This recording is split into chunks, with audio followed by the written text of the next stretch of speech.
In the hush between afternoon and evening, when the light thins into a gentle, forgiving grey and the air smells faintly of damp earth and cooling bread, imagine a single low cottage with a thatched roof leaning a little into the sky, where a woman moves slowly through tasks shaped by years rather. Then hurry, she is a widow with children, and the phrase is small and plain, but full of slow, practical consequence. A quiet catalogue of what must be tended each day so that the house keeps standing and the children learn, like a lullaby of chores, the patterns that will carry them forward. Begin with the dawn that comes before the sun, a soft scrape of a hand on the ember, the little hiss when a puff of air finds the last patient coal, the first cup of water warmed on the hearth, and the voice that calls the children, not loud but steady as a tide, a call that wakes sleepy heads, that reassures them there will be porridge, and that the work of any day has a shape and a mercy. The children rise in stages, smaller ones blinking against the dim, older ones stretching with the practiced economy of hands that already know how to carry a pail without slopping, and together they move through the close, warm room where a wooden cradle sits empty, but not empty of memory, where a small chest contains a few folded linens, a prayer book with soft corners, and a spindle that has been turning for years. The widow's hands are marked by everyday tasks, a line of small nicks on the fingers, tiny calluses where rope is drawn and turned, the faint gray of ash in the nails from tending the hearth through long winters. She does not rush, because rush ruins things here.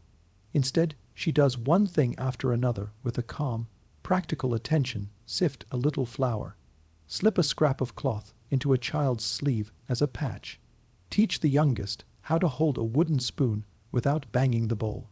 There is a kind of quiet pedagogy in those repeated little gestures, a patient training in how to live that feels almost like a prayer when it is done without complaint.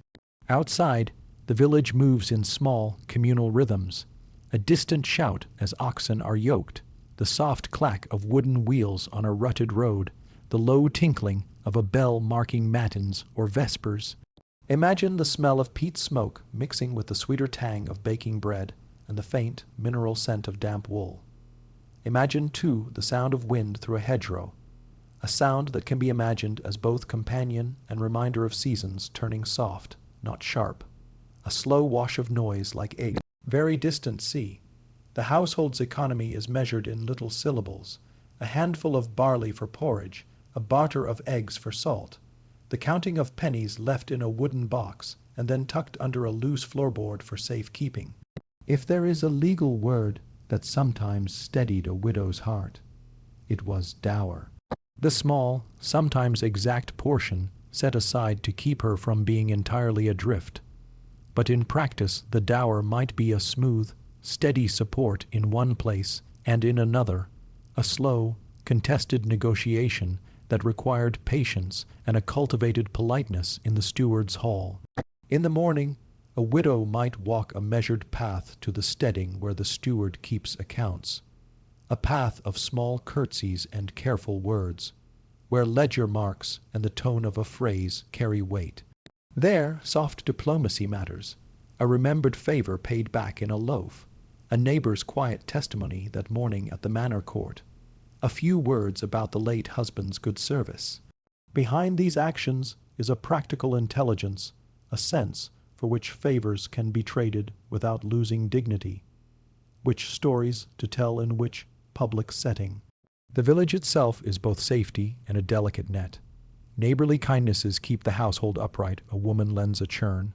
A man lends a ladder for mending a roof, and gossip functions like a slow weather map. Somebody always knows when the reeve plans to raise the rent, and that knowledge spreads in whispers over the threshing floor and the market lane, allowing households to plan. The widow learns to listen as if listening were a craft. She hears the way a neighbor speaks about a winter's prospects and can adjust the household stores accordingly. She hears the click of a cartwheel and knows which merchant has come with salted fish or a bolt of cheap cloth. Much of the widow's resourcefulness is quiet and domestic, a careful economy of small trades, spinning flax by the light of a rush candle to sell at the fair, keeping bees so there is honey to sweeten bread, brewing a small ale that can be exchanged for a bag of grain when the lean months approach. Each of these arts can be practiced while tending a child, while one ear listens for the sound of a child's breath, and the other measures thread with a thumb. The work of a widow with children is therefore not only labor, but also a practiced choreography of small acts that create enough space and warmth for sleep. Tucking the covers tightly so the chill does not creep under them, saving the best corner of the mattress for the smallest child who cannot yet keep body heat, leaving a small bowl of gruel near the hearth in case a little one wakes hungry in the night. There are times when the village social institutions offer quiet help. A guild might remember a family's name, the parish might provide a small alms at harvest festival, a neighbor might call in a midwife who also acts as a healer and a keeper of herbal knowledge. These midwives and wise women carry their own slow authority. They know which roots soothe, which leaves soften fevers, which compress eases a child's bruise. Their acts are gentle, practical, and ancient. A poultice applied with a soft hand, a bowl of warm broth, a whispered instruction about when to call for further aid. In the evenings, prayer is another small scaffold. Even if the widow is not particularly wealthy in parchment and books, the rhythm of the church calendar gives a temporal scaffolding saints' days that come round like a slow wheel, Lent that changes what is eaten and what is given, the tolling bell that says the hour and makes the day's edges readable. The widow's life is full of such repeated patterns, and repetition itself becomes a kind of comfort. The same motions that feed a family are the same motions that teach the children how to be steady. The counting of stitches, the rolling of a cloth to dry, the even swing of a bucket on a rope. Where doubt or scarcity threatens, the widow summons a careful cunning. She considers apprenticeship for an eldest child, so that in a few years a trade will bring a steadier wage. She measures the cost of a plough repair against the risk of borrowing. She decides when to sell a few eggs and when to let them hatch, balancing immediate nourishment against future flocks. These are not dramatic choices in a theatrical sense, but small arithmetic of life that mature into wisdom. The social view of widows is itself a soft, complex thing. In tales and sermons, a widow might be made into a moral example, but in the everyday she is mostly measured by ordinary standards: the neatness of her bread, the health of her children, the steadiness of her temper. Some widows live with a level of quiet independence that makes neighbors look on with either respect or a little suspicion. Others accept charity when offered, but usually in such a way as to preserve dignity: a loaf left at the door in the dead of night, a bundle of rushes tied to the latch. And if it were a natural exchange in the community's slow economy, the life contains small pleasures too: the scent of lavender tucked into a chest, the private satisfaction of a mended cloak that will last another winter, the bright, sudden taste of honey on a festival day. Such sweetness is rare and bright, and it is remembered the way a star is remembered after a cloudy night. Sleep for a widow is often something arranged by small ritual. Smooth the child's hair, say a short prayer or a remembered rhyme, pat the back with a practiced hand until breathing slows, then step across the threshold to listen for a moment at the door, to be sure that the night holds no worry. Sometimes she stands there a little while longer, watching the stars if they are visible, letting the slow hush of the night, a soft wind through the hedgerow, an occasional dog barking far off, the low murmur of some other household's hearth make a companionable background. There is grief here always, but it is threaded through with ordinary competence and a patient love. It is a low, steady presence like the timbre of a bell that keeps calling the hours, a thing acknowledged but not allowed to break the household's rhythms. If you imagine this scene as you settle down, let the slow images settle. The warm curve of a loaf pressed between two hands, the faint glow of an ember in a hearth, the exact movement of a spindle, the hush of breath in a sleeping child's chest. Let those details be like small stones in a pocket, tangible and soothing, objects you can hold in your mind as your body relaxes. Imagine, too, the sounds very soft of a distant bell and a faint wind and the low crackle of the hearth. Let these soft noises blend with the rhythm of your own breathing, long and regular now, and let the steady, unremarkable acts of the day mending, feeding, teaching spread a kind of quiet warmth across your thoughts so that you may feel less alone, more sheltered, and ready to drift into sleep, carried by the slow, tender persistence of a life lived with care. In the turning of seasons, the widow's life shifts like a well-worn wheel rolling along a familiar track, each revolution bringing tasks that have their own small music, the faint rhythmic thud of a flail in the barnyard when barley is beaten free of its husk, the soft metallic chime of Smith's hammer heard across a field as a neighbor sharpens a sickle, the whisper of sheaves tied and stacked so that birds will have no place to roost in the granary. There is a slow choreography to all these motions that comforts as much as it wears, a measured cadence that teaches the children to tell time not only by the sun's slope but by human labor. When the flax is retted and laid thick in shallow water, there is the smell of wet plant and cool river air, and the eldest child learns to recognize the correct pale, brown tint that says the fiber has softened enough to be broken and dried. When the hedge is laid in winter, there is the dry crack of old stems and the hushed conversation as three neighbors bend side by side to weave the living fence, exchanging a scrap of news or a small, practical tip while their hands move by memory, making shelter out of bramble and habit. In this pattern, the decisions the widow makes are both ordinary and deep, whether to apprentice a son to the cooper, which will mean a small fee now and fewer hands at home later, but the promise of a life work, whether to send a daughter to learn weaving in a neighboring town for a season, trusting that the skill will earn future cloth and maybe a better dowry, whether to take a boarder, a traveling journeyman who pays a few pennies and might help repair the roof. These choices are discussed in low voices across the kitchen table, with the ledger scraped and a quill marking small tallies, not dramatic counsel, but a practical arithmetic of mouths, seasons, and tools, and the children, listening, absorb the quiet grammar of such trades as if learning to read by listening to the letters of daily life. There are small, almost secret economies that sustain the household. The widow knows where a certain tanner will trade a repaired apron for a measure of eggs. She knows which traveling peddler will accept spun yarn against a small bolt of linen. She recognizes the voice of a benefactor in a tone heavy with local memory, a kinship that reaches back to a husband's kindness shown long before his death. In markets and fairs there is a slow theater of exchanges where dignity is guarded as carefully as coin. One does not shout bargains but leans in, speaks in even phrases, offers a basket of eggs with the same steady hand one uses to mend a sleeve. The widow's face is calm and practiced, because showing too much need can turn offers of help into pity, and she prefers instead to accept help as a normal swapping of goods and favors. The social networks that hold her up are not always visible in registers or charters. They are threaded through small rituals, an invitation to share a loaf at Lamma's, the tacit rotation of who watches the children when a neighbor must go to the market, a late-night delivery of a pot of broth when illness turns a house silent. These arrangements run on memory and reciprocity.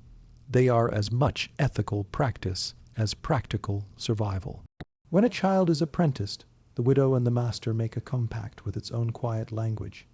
A modest indenture written in a clerk's careful hand might be signed in a manner with wax and a witness, but the real strength is often a spoken promise between families, a handed-down compliment. Master's knowledge that a poorly kept apprentice will reflect on his reputation in the 100th village beyond. Apprenticeship is a long, slow process of being formed into a trade. The child learns to file a tenon, to smell when a kettle needs salt, to keep a bench tidy so the master's small tools remain sharp. It is a training by repetition that teaches not only skill but steadiness, and the widow watches these lessons as one watches seasons with guarded hope and a patience that is almost gentle resignation. There are moments where economy meets craft in the household's quiet industries, spinning flax in winter evenings while the rain taps on the eaves and the children, tucked into a corner, play with a wooden top, brewing a small ale that will be shared at a neighbor's wedding, keeping a few bees whose honey will be a fine, viscous barter at the fair. Each craft has its own sensory map.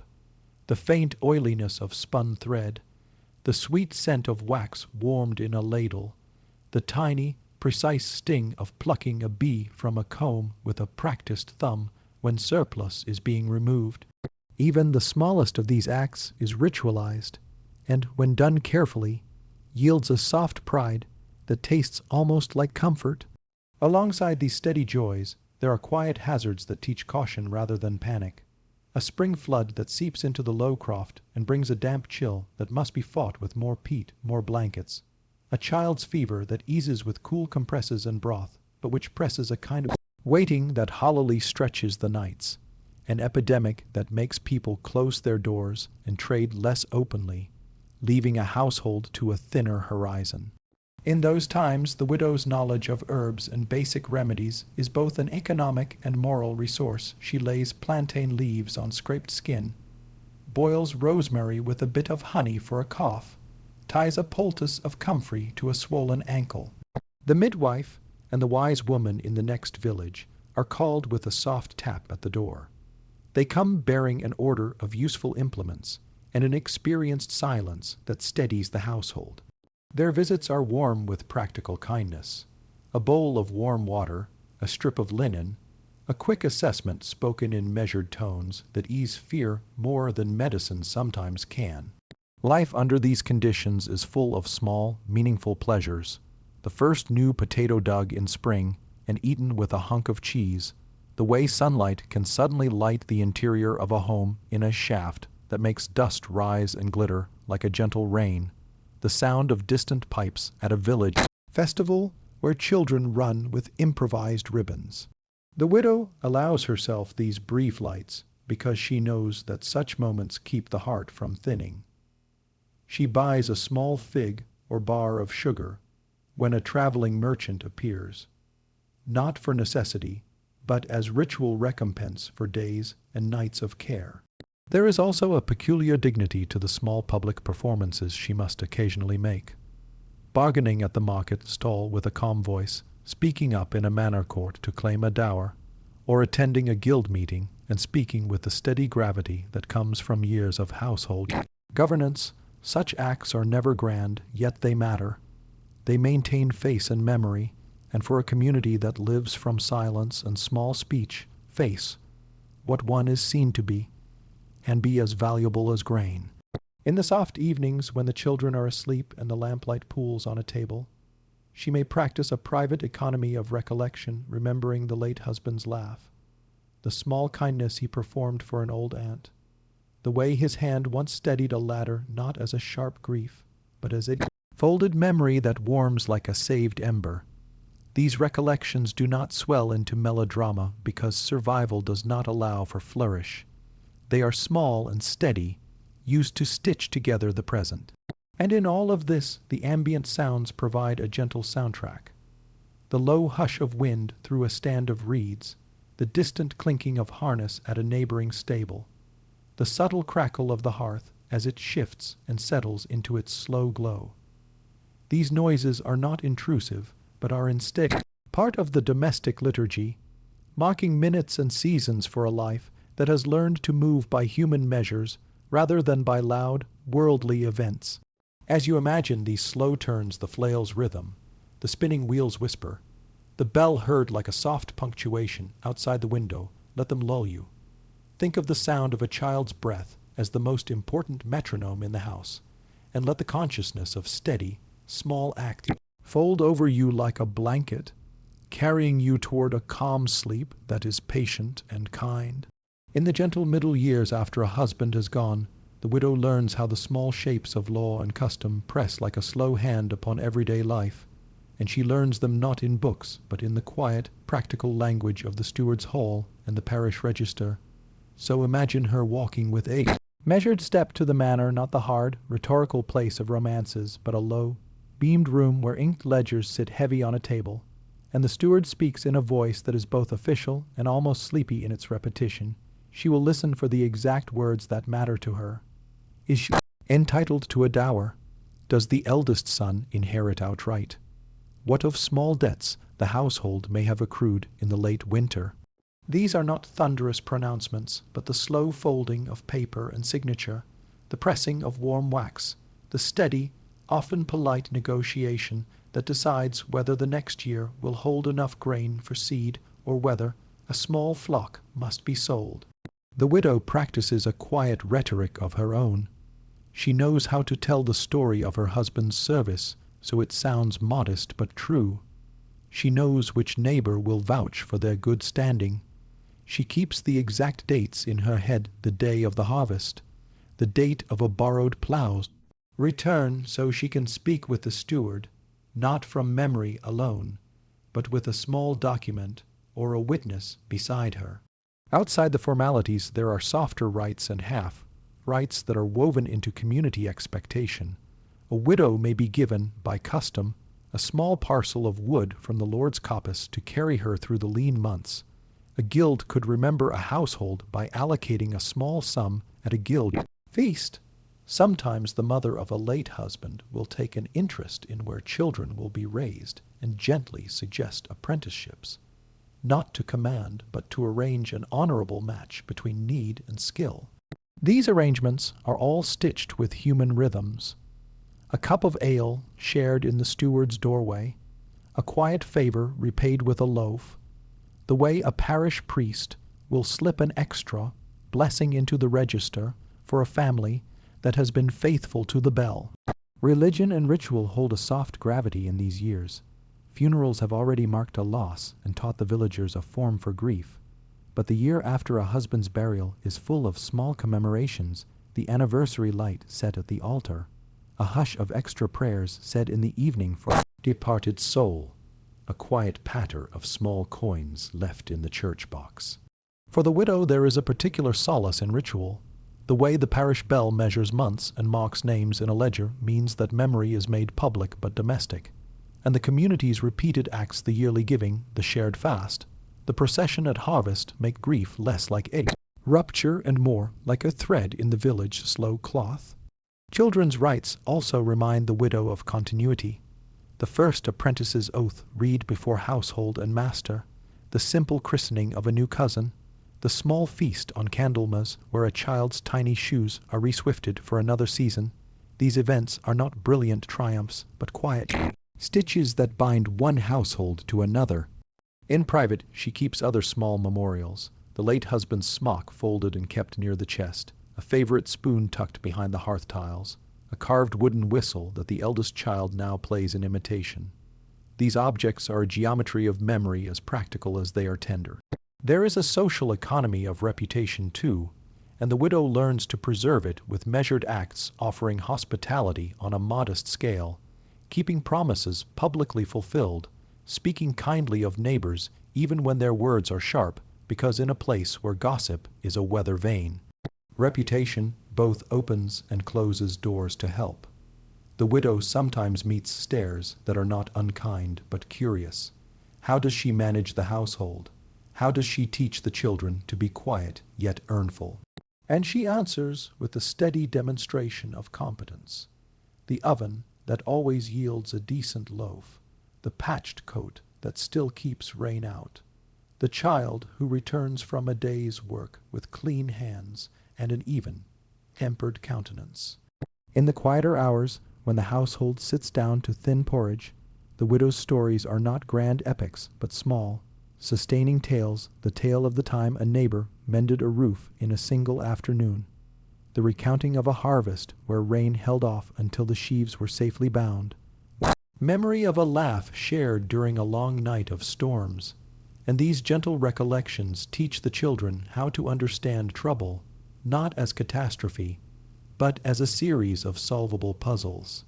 Material things matter, the exact weight of a bushel of barley, the feel of a good leather strap in one's palm, the small lightness of a linen shirt newly washed, and the widow tends these things like a careful gardener, pruning where necessary, saving seed for the next season, tucking away a few scraps of precious cloth for a child's future dowry. She also shapes time itself not by dramatic reinvention, but by small habit, choosing which festivals to attend, deciding when to plant a new hedge, teaching a child a short prayer to say when windows are shuttered against the wind. There are small sources of companionship and alliance that are steady as well. Other women who are widows, older matrons with patience enough to teach how to bleach linen with sun and lye, a traveling mendicant who passes on a useful stitch in exchange for hospitality.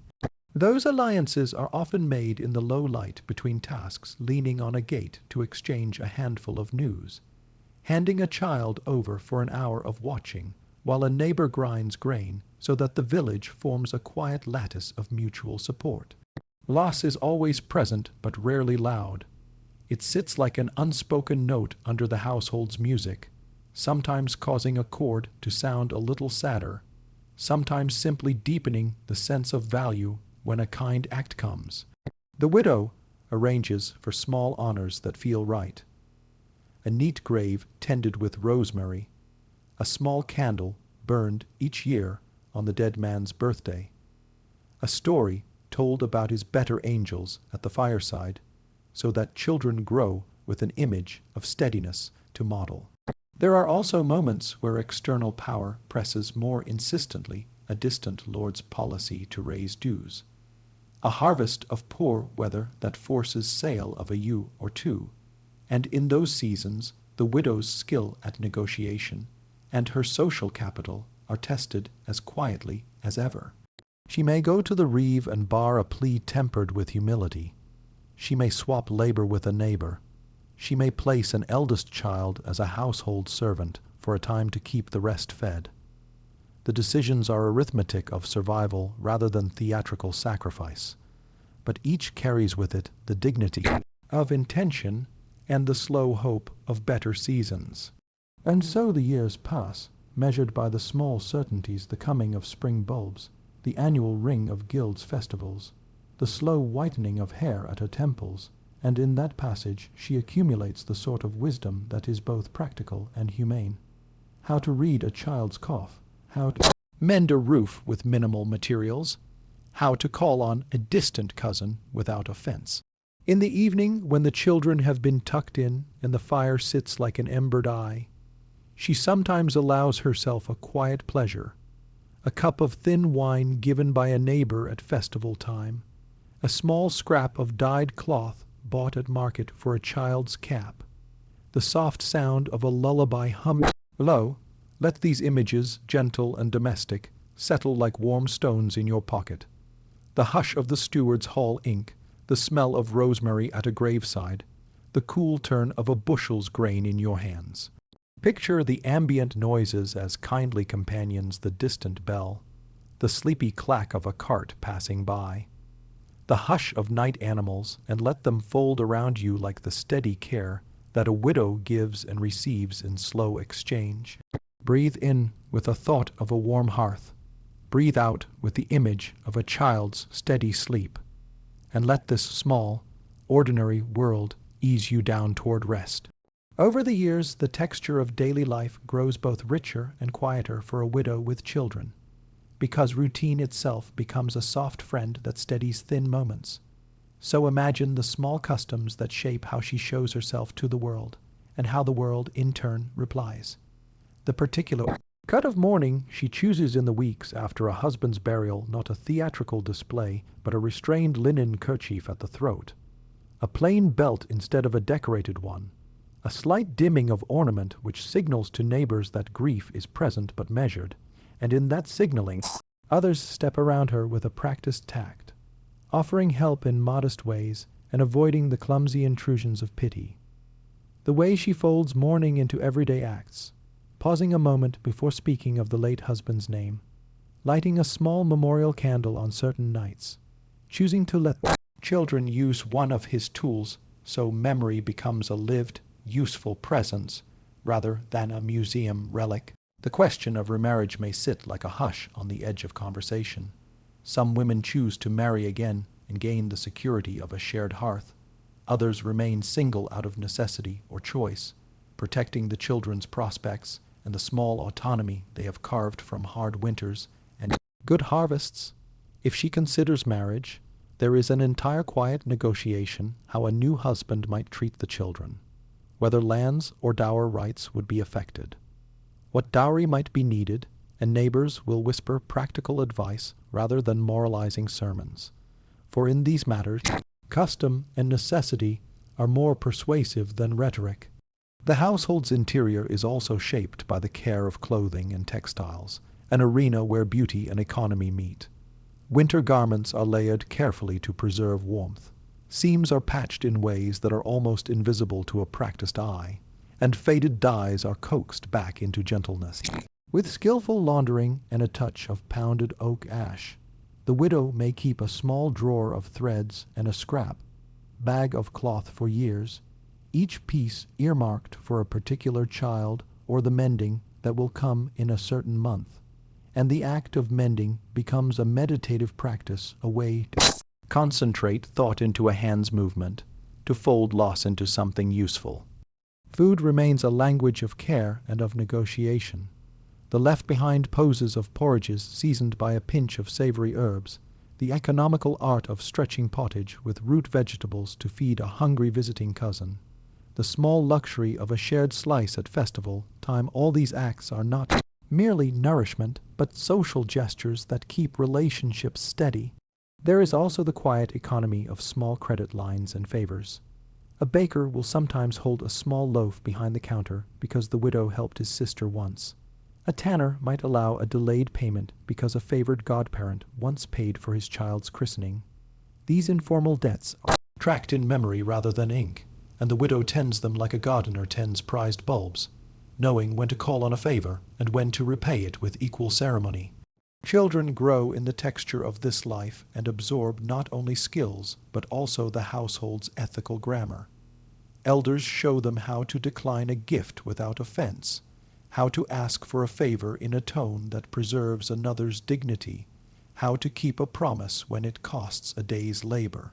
Apprenticeships and household placements are decided with slow deliberation because they shape decades. A place with a kindly master may secure a lifelong trade. A hasty placement may make a child into a household's muffled instrument rather than skilled adult. The widow's decisions here are sown with practical foresight. She considers temperament as much as coin, and she listens to neighbors' accounts as if they were weather forecasts for a child's future. There are also the invisible rituals of social standing, turning up at a guild feast with a modest but tidy place setting, noticing which neighbors are ill and sending the small bowl of broth that signals care, remembering the names of a cousin's children so that conversation does not lapse into awkward generalities. These tiny attentions maintain the lattice of reciprocity that keeps a household from drifting into social isolation. At times the household navigates public institutions that are not always friendly or neutral. The manor court can adjudicate disputes over hedgerows or stray cattle with a slow civility that masks the small injuries such rulings can cause. Borough regulations may change the price of a staple.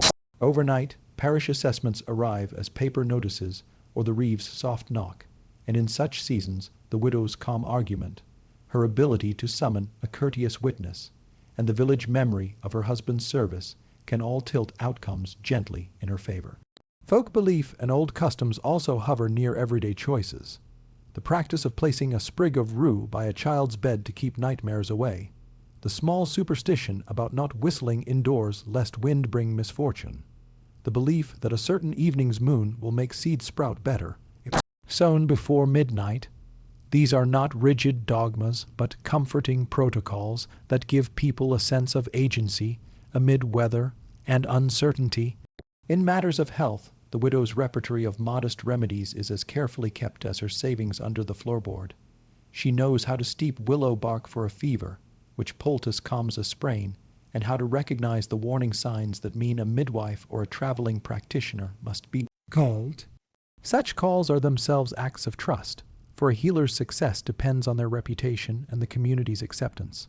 Often, practical knowledge is transmitted among women in the low light of kitchen corners, and the sharing of a single recipe for cough syrup is an unspoken bond of solidarity. Joys, when they appear, are soft but luminous. The quick thrill of a child returning from market with a small carved toy, an unexpected payment for a basket of eggs, the shared laughter at a neighbor's harmless folly, these domestic lights are treasured because they are brief, and the act of noticing them aloud, telling the story of a small success at supper, converts them into memory. In the quiet afternoons, the widow may spend a few moments for herself winding yarn into a neat skein, sketching a simple pattern on scrap parchment to teach a daughter, brushing dust from a small treasured bowl, and these acts of self-care are not indulgent but necessary renewals that allow her to continue the day's care. The children's bedtime is itself a small theater of comfort. A whispered rhyme, a finger tracing a child's outline on the blanket, a soft pat until lungs slow, the deliberate closing of shutters that makes the house a private world, the ambient sounds of the evening, a distant dog, a soft gust through a hedge, the faint toll of a church bell become a lullaby robust enough to carry the household through the night. Over the years, the widow builds a practical philosophy: modest risk, taking where reward is predictable, generous acts where the social capital is palpable, and conservative hold where seeds must be kept for next spring. Such prudence is not timidity, but a cultivated ethical strategy, a way to steer a finite life through uncertain seasons. And so the days fold into one another, sown by the steady practices of mending, feeding, bargaining, teaching, and remembering, and the form of grief becomes less a raw wound than a familiar contour of life, a low presence that shapes decisions but does not overwhelm the small domestic pleasures of hearth and table. As you imagine this steady life, warm and exact in detail, let the cadence of these small acts slow your breath, the steady pull of thread through fabric, the low murmur of conversation at a shared fence, the soft sound of boots on a packed lane. These are the sounds of ordinary endurance, and if you carry them into your thoughts now, they will, like a practiced hand, smooth the rumple of day and ease you gently towards sleep. And so, as years pass, the shape of widowhood softens into something familiar and steady, a life that is neither marked by sudden drama nor by complete ease, but by the quiet persistence of daily care and seasonal rhythm. Imagine her household in the late years, children grown into apprentices, servants, or spouses themselves. The rooms now quieter, but not empty, each object in its place holds memory like a vessel. The wooden bench polished smooth by decades of hands, the clay jug carrying the faint tint of wine poured in winter, the spindle with its permanent scent of wool. A widow who has raised children carries in her body the map of decades, the careful lines around her mouth from speaking kindly, the folds in her palms from years of sewing, the steady curve of her back from lifting baskets of bread and firewood. She is not celebrated in public epics, but in private memory she is a landmark, a figure whose endurance shapes the family's sense of belonging. Festivals arrive, and she attends with gentle pride, her presence a reminder of continuity. At Christmas, she may bring a loaf to share at the parish gathering. At midsummer, she may sit in the shade with younger women, telling them how she once managed harvest with only her eldest son at her side, how neighbors' generosity and quiet lending carried her through lean seasons. Memory itself becomes a resource she can recall, who once lent seed in a difficult year, whose aunt taught a certain recipe, which priest once offered gentle counsel when the dower was disputed. These recollections make her both archivist and counselor, quietly consulted in kitchens and doorways when younger neighbors wonder how to solve some puzzle of life. The seasons, too, feel different in later years. Spring is not the wild rush of planting, but the slow appreciation of green shoots. Summer is marked by shade and a cool drink of ale rather than the heavy swing of a sickle. Autumn becomes a tapestry of color and stored jars rather than a frantic tally of bushels. Winter, once long and daunting, now feels almost like a companion, with its long nights suited for storytelling, with the steady crackle of fire and the ritual of hot broth. The children, now adults, may return with their own little ones, and the house that once felt stretched with need now hums again with voices, laughter, the shuffle of small feet. She becomes a grandmother, though the medieval word may be different, and her stories fold into lullabies, not in grandeur of saints' lives, but in the homely tales of a chicken that once escaped, a cart that lost its wheel, a fair where a ribbon was purchased and proudly worn. These are the legacies of ordinary endurance, tales not written in gilded script, but remembered by children at bedsides, carried into their own households. And with age comes a certain quiet honor. Though widows were not always respected in laws, they often gathered respect in lived community, as keepers of memory, as weavers of fairness, as quiet healers and mediators. When disputes rise, a widow may be called to speak, her voice calm and weighted by years, and though she has no legal office, her presence is trusted, her memory sharp enough to recall what oath was once made or what promise once kept. In prayer, too, she finds a softer rhythm, no longer the anxious petitions of early grief, but a gentle cadence of thanks and acknowledgement, a rhythm of folded hands that feels less like begging and more like breathing. Her faith is not the loud faith of crusades or pilgrimages, but the humble faith of lighting candles, teaching children a short psalm, blessing a loaf before cutting. In old age, time slows further, and she walks the same lanes at an easier pace, noticing details she once hurried past the moss on a stone wall, the way the church bell echoes differently on a misty morning, the smell of apples in storage that signals another year safely turned.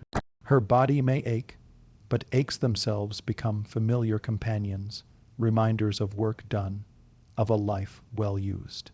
And when she sits by the hearth, alone or with kin nearby, she sometimes closes her eyes not in sorrow, but in a kind of deep rest carried by the rhythm of crackling wood, the soft whir of spinning wheel, the faint rush of wind outside the shutters. To imagine such a life, let yourself also slow. Picture the small details of her room, the woven blanket folded neatly, the earthen bowl with a few dried herbs, the faint glow of coals in the hearth. Imagine the sounds a church bell tolling softly in the distance, a dog barking faintly and then falling silent, the wind slipping through the hedges like a sigh. Each of these sounds arrives like a lullaby, carrying no urgency, only continuity, and in the gentle rhythm of her story, the widow becomes less a figure of hardship and more a guide to resilience, to the art of enduring quietly, of keeping memory alive through daily acts. Her story is not written in gold or sung in halls, but it remains in the fibers of cloth, in the recipes still made, in the children who carry her ways into new lives.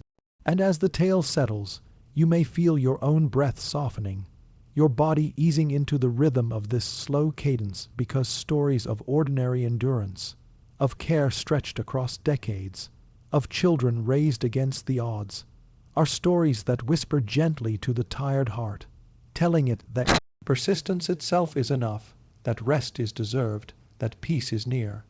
So let the sound of this voice fade like embers in a hearth, warm and glowing, dimming slowly into quiet ash. Let the imagined rustle of a medieval night, the hush of wind against timber, the faint creak of rafters, the murmured prayer before bed carry you too toward your own rest. You may picture a candle flame shrinking lower, the shutter closing softly, the room dimming into stillness. And as your breath becomes slower, as your eyes grow heavy, let this story dissolve not into ending, but into sleep itself, a sleep where time is soft, where memory is kind, and where the gentle endurance of ordinary lives becomes the sweetest lullaby.